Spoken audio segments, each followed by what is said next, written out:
Am I the a-hole for telling my dad that he was selfish and having me wasn't worth what he did to my mom? My parents broke up 6 months ago. I came home from a trip to my grandparents to basically total chaos. My dad is gay and has been cheating on my mom for their entire relationship, and she found out in a really bad way. It's completely destroyed my mom. She's trying to be okay for me, but I know she's not okay because she cries a lot when she thinks I'm not around and she looks so sad all the time. I'm trying to help and not make it any harder for her, but I am furious at my dad. I refused to see him or speak with him until he finally got to me through a friend's parents and begged to talk. His whole family has disowned him and most of his friends. He said it would be too much to lose me to just because he's gay. I asked him if he always knew or if he found out after he married mom. He said he always knew, but he was scared and he wanted a family. I asked him if him being scared was worth ruining my mom's life, and he said that they got me out of it at least. That blew me over the top, and I told him he was selfish and disgusting, and that I would rather not exist than have a father like him. I left, and apparently he's telling everyone I hate him for being gay. So my friend's parents have been trying to talk me into forgiving him because he made a mistake out of fear. And me telling him I would rather not exist broke him. My friend says I'm being a homophobic a-hole, but I see my mom, and I don't think I can ever forgive my dad because he knew what he was doing. I don't feel bad about what I said, but am I the a-hole? Now for the top comments. Not the a-hole. He's not losing you because he's gay. He's losing you because he cheated on your mother for their entire relationship. Yep, spell it out for the parents he is using to contact you too, OP. Tell them it's not about sexuality. It's about the choice to hurt and betray people instead of being honest. Also, point out he's a manipulative liar willing to throw you under the bus so he can claim victim status. Not the a-hole. He lied to her for years, got to marry him under false pretenses, cheated on her, and essentially used her to hide himself and be his baby-making machine. Not the a-hole. It's not the fact that your father knew he was gay from the beginning before his marriage, but the fact that he practically used your mom for his own selfish needs and then cheats on her. That just makes me so angry. Phobia has nothing to do with the fact that what your father did was unforgivable, and you have every right in your mind to be angry. I'm angry with you. What did he expect? Just get your mom pregnant, leave her, take you, and raise you with another man in his life? Excuse me? What is he smoking? He can adopt or get a surrogate, not emotionally manipulated woman who thought she married someone who genuinely loved her, only to use her body for his own purposes. That makes me sick. Actual physical pain. There was no validation or any kind of apology that would make any of this okay. I hope you and your mother are able to recover from this. Not the a-hole. I assume you would have been equally angry at him if he was straight and cheated on your mom? Yep. The only thing that made this worse is that he always knew he couldn't do right by my mom and used her on top of everything. Next story. Am I the a-hole for telling my mom her dream for my wedding stopped being possible the day my dad died? My dad died when I was 7 years old. He was my favorite person. My mom's favorite person at a time, and I kind of think he was the person who could complement our personalities enough for us to be super close. Even as a little kid, I kind of knew that, and it broke the two of us when he died. But then she found someone else. She found Luke. She married Luke when I was 9, and he became her person. Luke, upon realizing my dad had been the parent I was closest to, tried to fill that space and wasn't willing to listen when I said that space was reserved for my dad. It caused some tension. Over time, I let some things go. They would call themselves my parents or my mom and dad. I always called him Luke. I always told people close to me about my dad and would make sure it was known Luke was not dad. Our relationship now that I am several years out of their house is amicable but not close.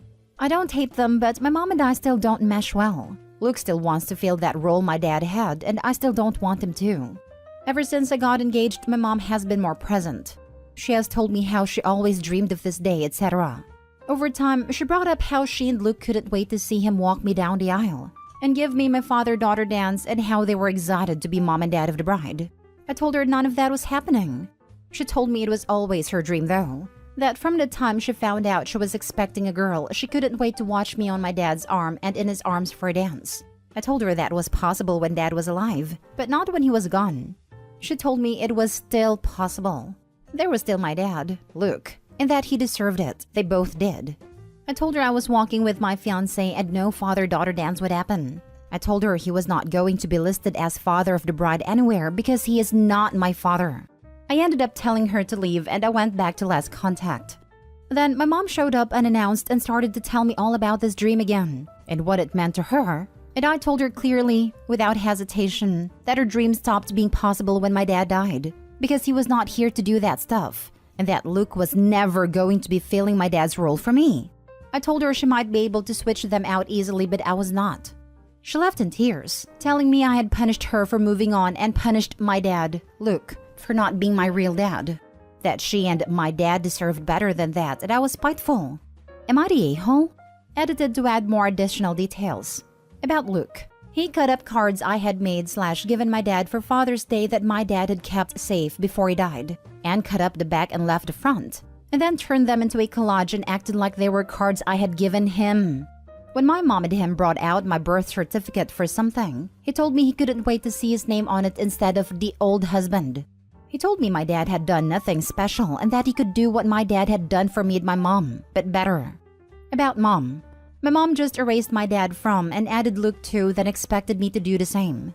She even went as far as taking photo frames that had stuff like our family or dad and daughter, and replacing them with photos that included Luke instead of my dad. She also told me more than once that Luke was our new favorite person, or would say, Dad is our favorite person like always, and it was always in reference to Luke. Not the a-hole. You don't consider Luke as your father. Period. Your mom and Luke should accept it once and for all, and your mom should also cease her emotional blackmailing. This, not the a-hole to infinity. Maybe if Luke hadn't tried to replace your dad, he'd be in a much better standing with you. Even if it was so, it is all down to your decision. Be ready for the flying monkeys to come at you about how you're being unreasonable, etc., etc. I'd be ready to block the lot.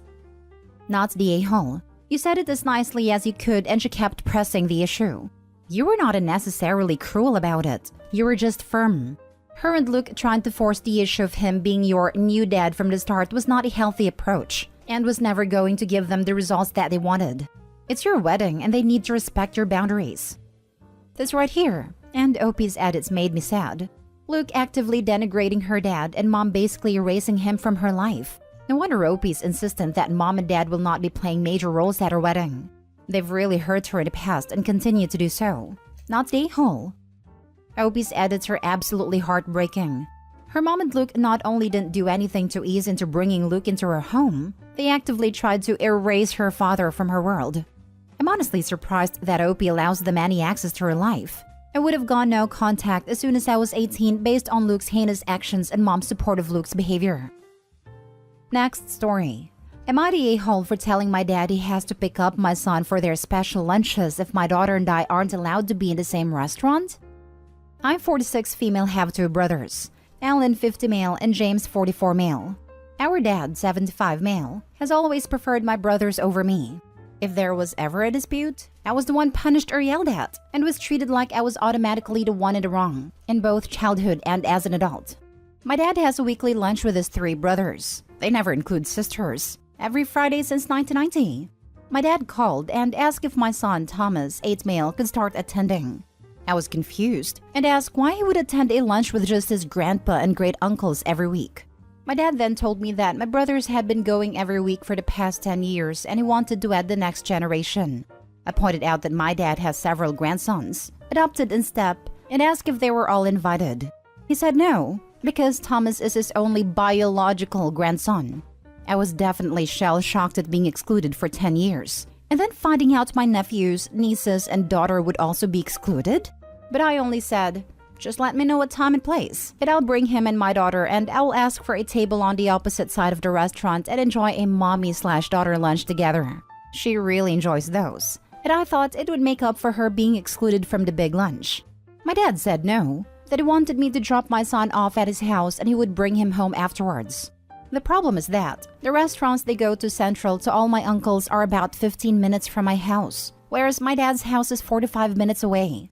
So he expects me to drive an hour and have to drop him off and back home, then wait for him to come back home. That would mean my daughter and I couldn't enjoy our own lunch out. I told him he could pick up my son, then go to the restaurant since it was probably closer to my house anyway. He said I was being petty because I never wanted to just let him enjoy his sons. I asked, how am I preventing that? By existing and not having a penis. He hung up on me. Later, my stepmom, 65 female, called and asked me to be more flexible. Since my dad is getting older and not in the best of health, that I should just let him enjoy his time with Thomas that he has left. She meant well, but my dad isn't dying or anything. He's pretty active for his age. I just said that he is welcome to pick Thomas up at my house and then take him to the lunch. And then he can call and find out where my daughter and I are and bring him back to me afterwards. Apparently, my dad didn't want me going out to lunch in the same area because he thinks if I know where they go, I'll crash their lunches and invite myself every week. I'm not sure where he got that idea. Maybe because I said my daughter and I would eat at the same place until they were done? It's not like my son will hide where they ate from me. He always talks about food. My dad and brothers think I'm the a-hole for not just dropping my son off at dad's house like he wants me to. Am I? Now for the top comments. Not the a-hole. He's a huge misogynist, and that's not what you want your son to be around. He is also awful for not including his adopted grandsons. I think it's time you limit contact with your dad. You'd be better off. We are currently only seeing my dad at family events. We have a huge family, so the kids only spend one-on-one time with him at these events and only for a few minutes. My dad also calls me to ask about the kids a couple of times a month. Not the a-hole. Thank you for not letting their nonsense be passed on to a younger generation. Go do something fun with your son and daughter instead. I'm not even sure how my dad got that way, but he definitely passed it on to my brothers. His parents, my grandpa and grandma, had always wanted a daughter, and I was the first girl born into the family in 3 generations. They treated me like a queen when they were alive, so I know it didn't come from my grandparents who also treated all of their daughters-in-law very well. I really have to appreciate the irony that only the daughter he refused to include was the only one of his children to birth a male child. Don't let your son get sucked into the family boys club. That's some gross behavior. Tell him you'll bring your son when you and your daughter are invited. I'm all for girls' nights / boys' nights, but this is family. That's a good idea. If he wants to include me and my daughter once every couple of months, we'll bring my son to the lunch occasionally. It's not as if no one else has ever been. Occasionally, when my cousins are in the town, the odd one of them will go to the lunch too. Even my girl cousins. I've just never been invited personally. Last story. Am I the a-hole for refusing to watch my sister-in-law's child even though she had a meltdown?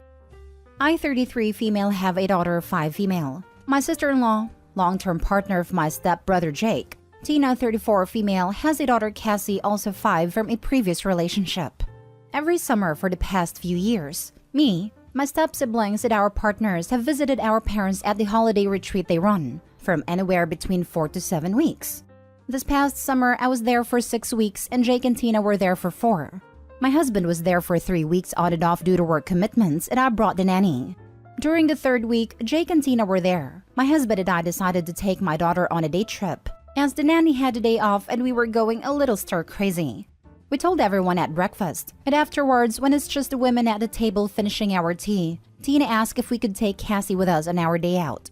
I was very confused as to why Tina would ask this, as I have barely any interaction with Cassie. I find some of her behavior very off-putting, and I don't have a natural inclination towards children.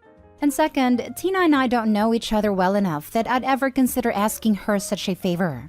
I said no. It was just a family day out for the 3 of us and presumed that would be the end of it. But Tina insisted.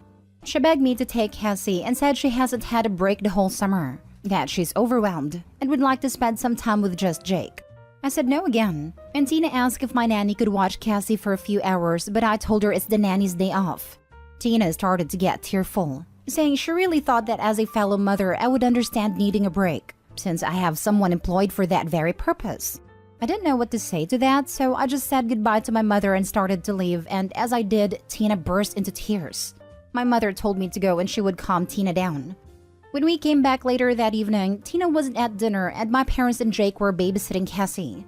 My mother said she had reached a compromise with Tina that they would watch Cassie for the evening so Tina could rest. They can't during the day as they are still actively running the retreat.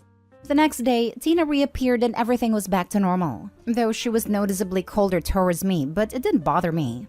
A few days ago, we were discussing all getting together for Christmas in a group chat, and Tina said she was really looking forward to it, but that she hopes we could all be a bit more accommodating with the kids and that it takes a village. I just replied that I wouldn't be needing any accommodations, thanks, and the conversation moved on.